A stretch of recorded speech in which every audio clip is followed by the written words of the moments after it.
For 10 years, the Mercer family heard them every night. Whispers rising from the basement Thomas Mercer had sealed with his dying breath in 1883. Whispers that spoke in voices no living person recognized, yet somehow seemed familiar. When Martha Mercer finally broke the lock her late husband had installed, what she found beneath their Ohio farmhouse would connect their family name to one of the largest counterfeiting operations in the Midwest's history. But before we descend into the depths of this dark family secret, if you're fascinated by real historical mysteries that blur the line between truth and legend, make sure to subscribe to Dark Heritage Files and hit that notification bell. We uncover the stories that mainstream history prefers to forget. And while you're here, tell us in the comments what city and country you're listening from. We love knowing where our dark history enthusiasts are located around the world. Now, let's unlock the truth about what Thomas Mercer was really hiding beneath his family's home. To understand why Thomas Mercer went to such desperate lengths to seal his basement, we must first journey back to rural Ohio in the early 1880s. According to the accounts passed down through local families and found in scattered records, this disturbing chapter in the Mercer family history began in what seemed like an ordinary farming community. In 1883, the rolling farmlands of central Ohio stretched endlessly under gray autumn skies, dotted with modest homesteads that had weathered decades of harsh winters and economic uncertainty. The Mercer property sat 3 miles outside the small township of Millfield, a cluster of wooden buildings centered around a general store, a modest Presbyterian church, and a grain mill that gave the settlement its name. Thomas Mercer, a man of 47, with graying temples and calloused hands, had purchased the 2-story clapboard house and surrounding 40 acres in 1871. To his neighbors, he appeared to be a successful farmer who somehow managed to maintain prosperity even during the economic struggles that plagued many rural communities. His wife Martha, 12 years his junior, was known for her quiet demeanor and the way she rarely spoke about her husband's frequent trips to Columbus and Cincinnati. The Mercer house itself was unremarkable from the outside. White-painted wood siding, a wraparound porch, and shuttered windows that Martha kept meticulously clean. But unlike most farmhouses in the area, the Mercer basement had been extensively modified. Thomas had spent months in 1872 reinforcing the foundation walls with additional stone and installing what he told curious neighbors was cold storage for preserving vegetables through winter. What made the Mercer family particularly notable in Millfield was Thomas's apparent wealth. While other farmers struggled with failed crops and falling grain prices, Thomas always seemed to have ready cash. He paid his bills promptly, purchased new farming equipment without hesitation, and even helped finance the construction of the township's first proper schoolhouse. When asked about his success, Thomas would smile and mention wise investments in Columbus banks and favorable grain contracts. The couple had no children, which was whispered about in the way small communities discuss such private matters. Martha spent her days tending to an elaborate vegetable garden and maintaining what was considered the finest flower garden in 3 counties. Thomas, meanwhile, made regular trips to larger cities, always returning with mysterious crates and packages that he personally unloaded into the basement entrance at the rear of the house. In the autumn of 1883, as the first frost touched the Ohio countryside, Thomas Mercer began displaying signs of increasing paranoia. Neighbors noticed he had started carrying a revolver and had installed additional locks on all the doors and windows of his house. Martha confided to the pastor's wife that Thomas had been having nightmares and often walked the perimeter of their property late at night, claiming he heard strangers approaching. On the night of November 12, 1883, everything changed for the Mercer family forever. Martha Mercer was awakened just after midnight by the sound of her husband's raised voice coming from the basement. She had grown accustomed to Thomas working late into the night on what he called his business correspondence. But this was different. Through the floor, she could hear at least 3 distinct male voices engaged in what sounded like a heated argument. Wrapping her shawl around her shoulders, Martha crept to the top of the basement stairs and listened. The voices were muffled by the heavy wooden door Thomas had installed, but the tone was unmistakably angry. She heard her husband's voice clearly. "You knew the risks when we started this arrangement. The federal marshals are asking questions and we need to shut down operations immediately." Another voice, which Martha didn't recognize, responded with words she couldn't make out, but the anger was evident. A third voice joined in, and the argument escalated. Martha heard the scraping of chairs, heavy footsteps, and what sounded like equipment being moved around. Then came the sounds that would haunt Martha for the rest of her life. 3 distinct gunshots, spaced about 10 seconds apart. The voices stopped immediately. For several minutes, there was complete silence from the basement.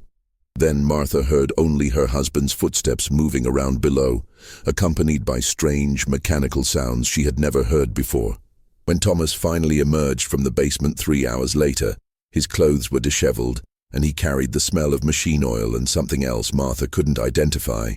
His hands were stained with dark spots that looked like ink, and his face was pale with exhaustion.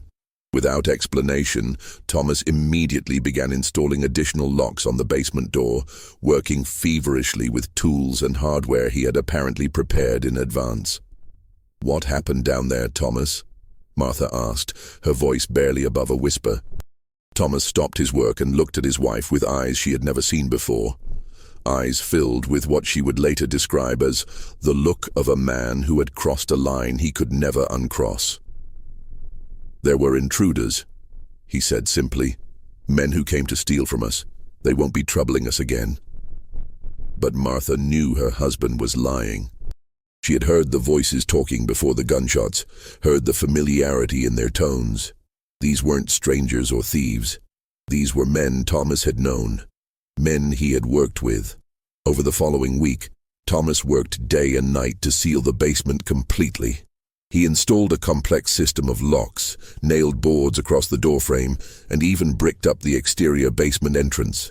When Martha asked why such extreme measures were necessary, Thomas told her that the basement had been compromised and was no longer safe to use. The mechanical sounds from below continued for 3 more days after Thomas sealed the basement, growing gradually fainter until they stopped completely.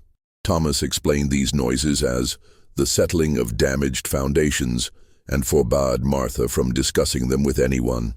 In the months following that terrible November night, the Mercer household settled into an uneasy routine, haunted by unspoken truths and growing isolation. Thomas's behavior changed dramatically. The confident, prosperous farmer, who had been a pillar of the Millfield community, became increasingly reclusive and suspicious. He stopped making his regular trips to Columbus and Cincinnati, claiming his business partnerships had ended. The steady flow of mysterious packages and crates ceased entirely. Most tellingly, Thomas began experiencing severe financial difficulties for the first time since moving to Ohio. By spring of 1884, it became clear that whatever source of income Thomas had been relying on had completely dried up. He sold off portions of their farmland, dismissed the hired hands who had helped with seasonal work, and even pawned Martha's jewelry to pay mounting debts. When concerned neighbors offered assistance, Thomas became defensive and hostile, accusing them of prying into private matters. Martha noticed other disturbing changes in her husband. He had developed a persistent cough that grew worse each week, and his hands shook noticeably when he thought no one was watching. Most unsettling was Thomas's obsession with the sealed basement. Several times each night, Martha would find him standing at the top of the basement stairs, pressing his ear to the locked door and listening intently. "Do you hear them?" he asked Martha one evening in early summer, his voice barely above a whisper. "Hear what, Thomas?" "The voices. They're talking down there, planning." Martha listened carefully but heard nothing except the settling sounds that old houses naturally make. However, she didn't contradict her husband. Thomas's mental state had become too fragile, and she feared what might happen if she challenged his increasingly paranoid delusions. The truth was, Martha had begun hearing things too. Not voices exactly, but sounds that didn't quite make sense. Late at night, when the house was completely quiet, she could detect what sounded like very faint mechanical clicking and whirring coming from below. It was rhythmic, almost like clockwork, but too irregular to be any timepiece she was familiar with. Local doctor Samuel Morrison, who had known Thomas for over a decade, privately confided to the Presbyterian minister that he believed Thomas was suffering from what he called a nervous condition brought on by financial stress and overwork. But Dr. Morrison had no explanation for Thomas's rapid physical decline, which seemed to accelerate with each passing month. By autumn of 1884, exactly 1 year after the mysterious events in the basement, Thomas Mercer was clearly a dying man. His cough had developed into what Dr. Morrison recognized as advanced consumption, though Thomas refused to discuss how he might have contracted such a serious respiratory ailment. His weight had dropped dramatically, and his once strong hands could barely hold a coffee cup without trembling. As Thomas lay dying in the early winter of 1884, he became increasingly agitated about the basement and what he called his unfinished business. Martha had taken to sleeping in the guest room because Thomas's coughing fits and night terrors made rest impossible. She would often hear him talking to himself in their bedroom, having conversations with people who weren't there. Sometimes he seemed to be giving instructions about machinery or discussing financial arrangements. Other times, he appeared to be arguing with someone, his voice rising in anger before dissolving into helpless coughing. Dr. Morrison attributed these episodes to the fever and delirium common in advanced consumption cases, but Martha wasn't convinced. There was a lucidity to Thomas's late-night conversations that suggested something more than illness-induced hallucinations. 3 weeks before Thomas died, Martha made a discovery that began to illuminate the true nature of her husband's secrets. While searching through his personal papers to prepare for what seemed like inevitable financial ruin, she found a letter hidden in the false bottom of Thomas's desk drawer. The letter was dated September 1883, just 2 months before the violent events in the basement. The letter was from someone named Harrison Blackwood in Cincinnati, and it read, "Thomas, the federal situation has become more serious than we anticipated. Agent Morrison from the Treasury Department was asking specific questions about unusual currency patterns in Columbus banks. We need to accelerate our timeline and shut down the Ohio operation within 60 days. Destroy all equipment and documentation. The Detroit and Cleveland networks have already been compromised." Martha read the letter 3 times before its implications became clear. Thomas hadn't been involved in legitimate banking or farming investments. He had been part of some kind of illegal operation that involved federal investigation in multiple cities. The basement hadn't been used for cold storage. It had been the center of whatever criminal enterprise Thomas had been running. That same night, Martha heard the sounds from the basement more clearly than ever before. The mechanical clicking and whirring seemed louder, more persistent. There was also a new sound, something that resembled whispers or very quiet voices. She pressed her ear to the floor directly above where she estimated the center of the basement to be located.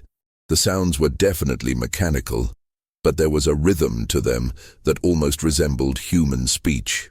Click, whir, click, pause, click, whir, click. It was as if some kind of machinery was still operating down there, running automatically, creating sounds that in the darkness and quiet of night could easily be mistaken for human voices. When Martha mentioned these sounds to Thomas the next morning, his reaction was violent and immediate. He grabbed her wrist with surprising strength for a dying man and hissed, "Never go down there, Martha. No matter what you hear, no matter what you think you need to know, promise me you'll never open that basement." "Thomas, what's down there? What did you do?" "I protected us," Thomas whispered, his grip tightening. "I protected our future. But if anyone finds out, if the federal people discover what's down there, they'll take everything. They'll destroy our name, our family. Promise me." Martha promised, but she also began making her own plans. Thomas Mercer died on December 23, 1884. taking his secrets with him, but leaving behind a mystery that would consume Martha's every waking moment.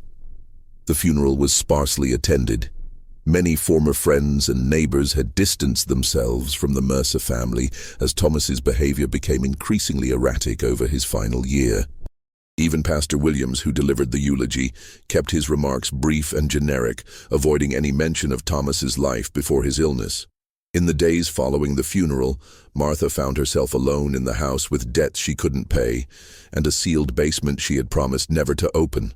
The mechanical sounds from below continued unchanged by Thomas's death, which convinced Martha that whatever was happening down there was indeed automated machinery, not supernatural phenomena.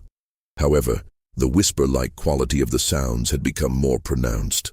During the day, when the house was filled with natural noise and activity, the basement was silent. But after dark, particularly between midnight and dawn, the clicking and whirring would resume, accompanied by what increasingly sounded like multiple voices having quiet conversations. Martha knew the sounds were mechanical, but understanding their source didn't make them less disturbing.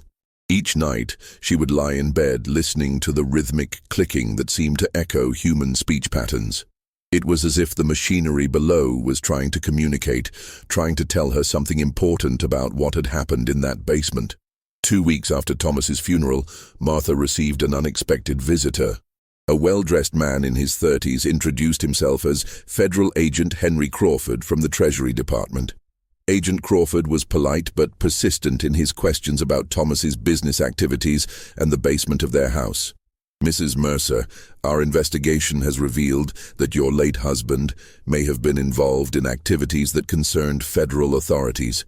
We have evidence that this property was used for illegal operations, and we need to conduct a thorough search of the premises." Martha's heart raced, but she managed to maintain her composure. "Agent Crawford, my husband was a farmer. He grew corn and wheat, raised some livestock. I don't understand what illegal activities you're referring to."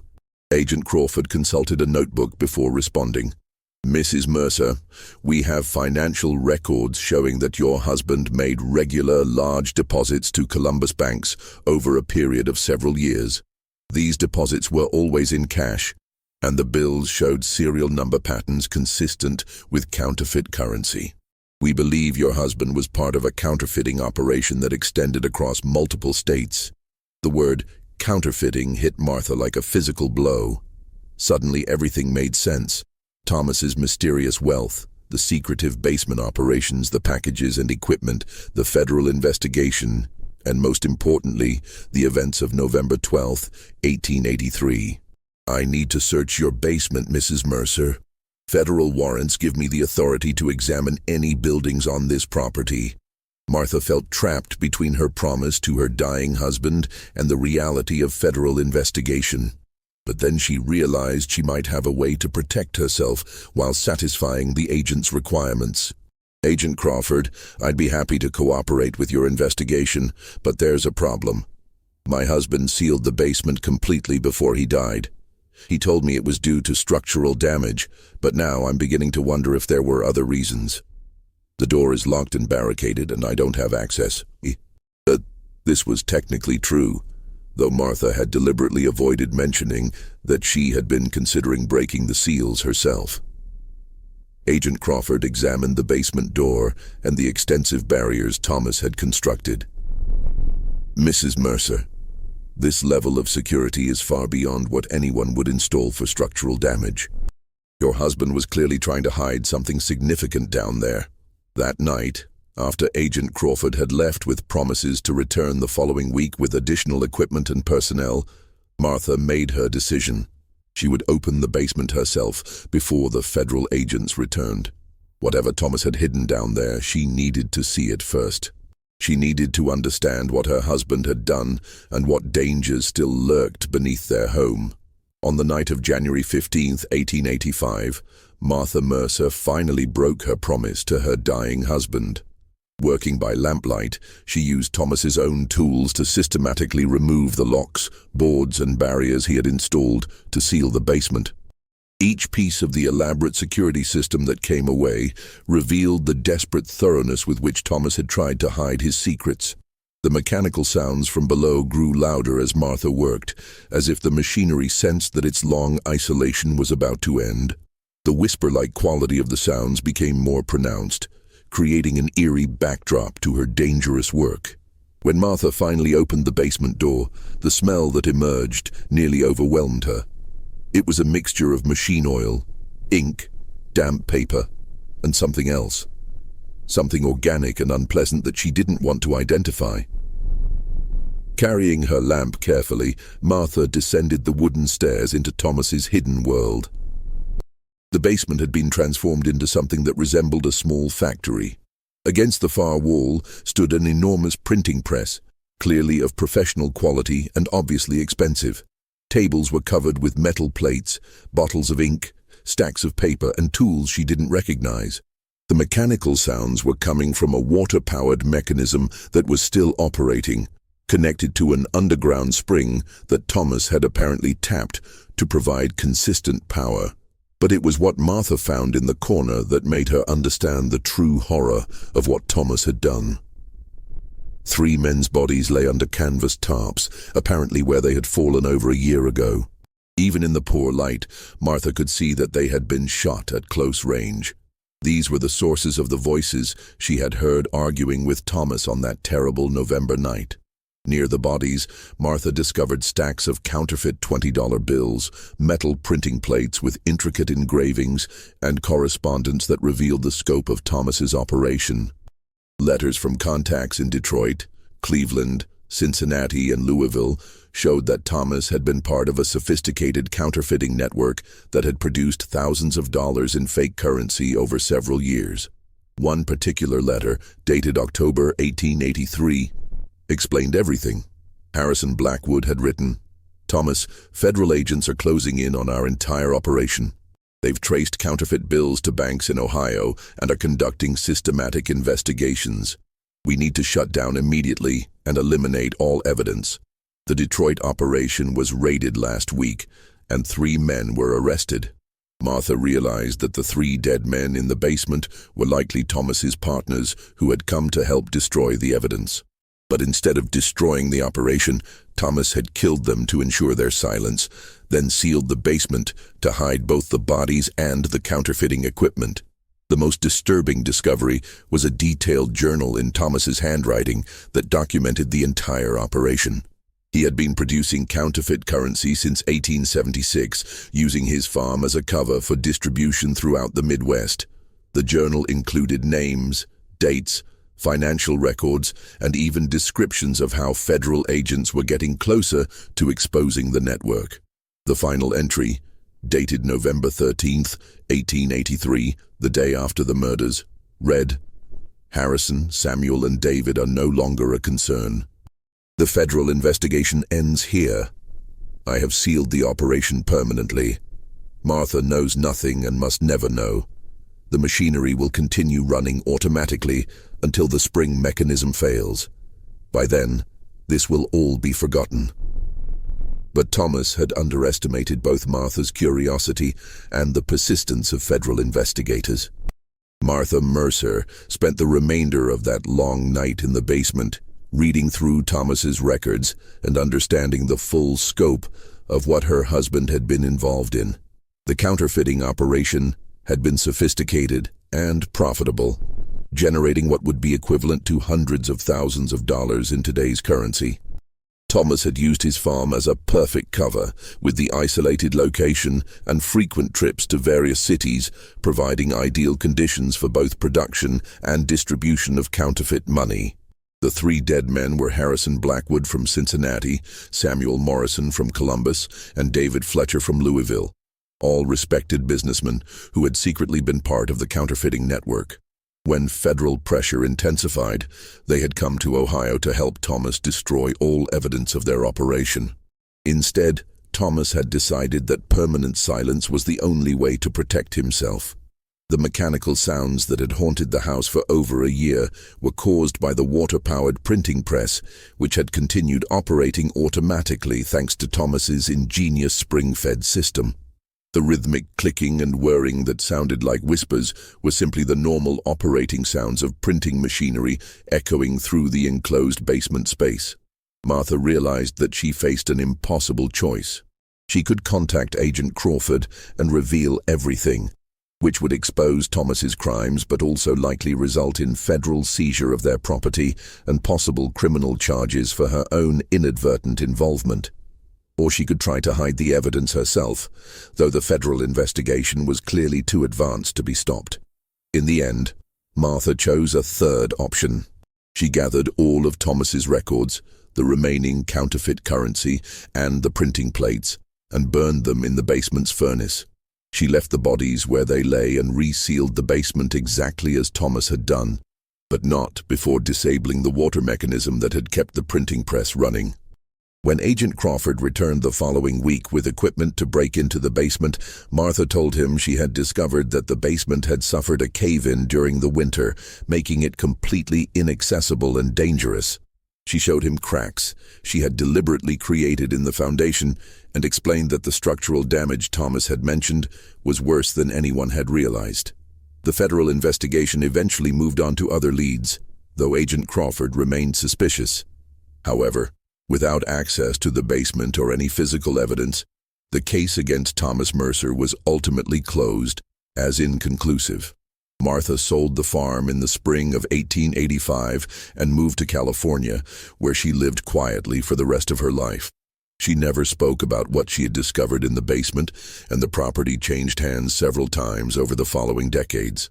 The Mercer house was eventually demolished in 1923, and according to local records, the basement was filled with concrete during the demolition process. Whether this was due to structural concerns or other reasons was never documented. Just when we think we've uncovered all the secrets of Thomas Mercer's operation, the implications of his crimes extend far beyond his isolated Ohio farm. If this story is giving you chills, share this video with a friend who loves dark historical mysteries, give it a like to support our content, and don't forget to subscribe to the channel so you don't miss more stories like this. Let's discover together how this case connected to corruption that reached into the highest levels of Midwest banking. The broader investigation that Agent Crawford had been conducting revealed that the counterfeiting network Thomas had been part of was connected to corrupt officials in several major banks across Ohio, Indiana, and Michigan. The fake currency had been so sophisticated that it had circulated undetected for years, undermining confidence in the entire regional banking system. Thomas Mercer's decision to murder his partners and hide the evidence had actually protected a much larger criminal conspiracy.